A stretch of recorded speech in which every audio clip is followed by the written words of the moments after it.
ఎవరో తెలుసా మీ ఇల్లు కబ్జా చేసిన వాళ్ళు? తెలియదు మాకు, అక్కడ ఉండం కదా మేము, ఉండేది వారసుగూడలా. నేను పోయి ఉంటా, ఇక ఇల్లు వచ్చింది కదా అని పోయి ఉంటాం అన్న వరకు ఇట్లా చేసిండు వాడు. అంటే మీకు గవర్నమెంట్ వచ్చిన ఇల్లుని వేరే అతను కబ్జా చేసి తీసుకొని అమ్మేసుకున్నాడు. అమ్మేసుకున్నాడు. ఆడు అందులోనే జాబ్ చేస్తాడట. అందులోనే జాబ్ చేస్తాడు.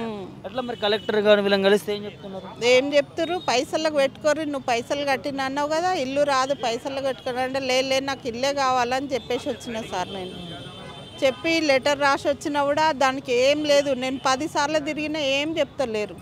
నాకు రేవంత్ రెడ్డి సారు నాకు ఏమన్నా సాయం చేస్తాడని రేవంత్ రెడ్డి దగ్గరకు వచ్చిన నేను సార్ దగ్గరికి. ప్రజావాళ్ళు ఏం చెప్తున్నారమ్మా ఇక్కడ? ఇప్పుడు లెటర్ రాసుకురమ్మని చెప్పాడు. లెటర్ రాసుకొస్తామని బయటకు వెళ్ళినాం. జిరాక్సులు లేకుండే జిరాక్సులు తెస్తామని బయటకు వెళ్ళినాం. ఎట్లా ఏం చెప్తావు ప్రభుత్వానికి కానీ ముఖ్యమంత్రి రేవంత్ రెడ్డి గారు కానీ? అంటే మీ ఇల్లు కావాలనే చెప్తున్నా సార్, నాకు ఇల్లే కావాలి.